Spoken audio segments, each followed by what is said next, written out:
Thomas and Gordon slunk into the sheds. It had been a long day. Thomas had teased Gordon about falling into a ditch, and then he had fallen down a mine. Gordon had come to his rescue and couldn't help but chuckle. They had both laughed heartily about each other's misfortune, and so had James and Henry. Edward, however, had a sad frown on his face as he listened to the other engines.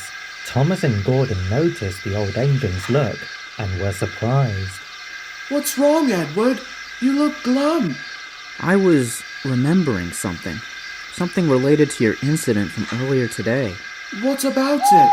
An engine who was in a predicament similar to yours wasn't as lucky as you.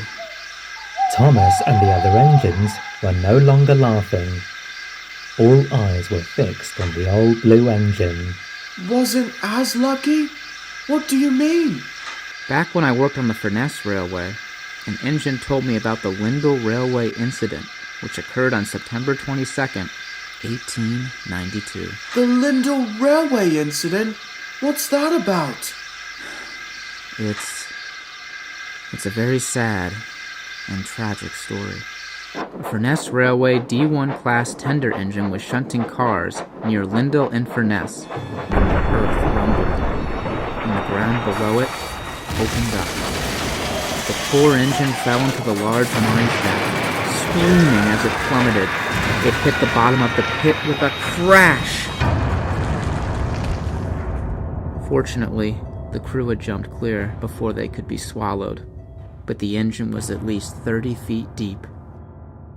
The tender, which was above the distressed engine, was fished out. However, it was clear that recovering the engine itself would be much harder. While debating on how to properly recover the engine, the earth rumbled again. Workmen watched in horror as the engine sank 30 feet deeper, yelling and crying for help once more. Lots of debris muffled its pained screams, and within minutes, the engine went silent. At that point, any and all hope of saving the engine was well and truly lost. The workmen gave up and completely abandoned the operation. Lots of ballast, at least 300 cars of it, filled the gaping hole to prevent such a horrible accident from ever happening again.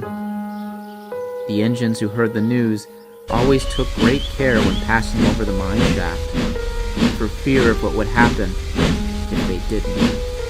Some swore they could still hear the engine screaming for help below.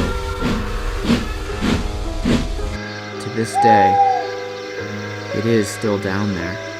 Some speculate that the engine was rescued, but after such an event, I highly doubt it. Oh my goodness! You're right! I was lucky. Very lucky. And I was only ashamed for being naughty at first. I could have been in a much worse state just like that engine. I think it would be wise never to make that same mistake. Ever again. You don't have to tell me twice. Thomas had kept true to his word. Whenever he visits the Toyorek mine, he is extra careful. He even told Percy about his incident, and Percy took danger notices seriously. After deliberately ignoring one and being pushed into the ocean, that is.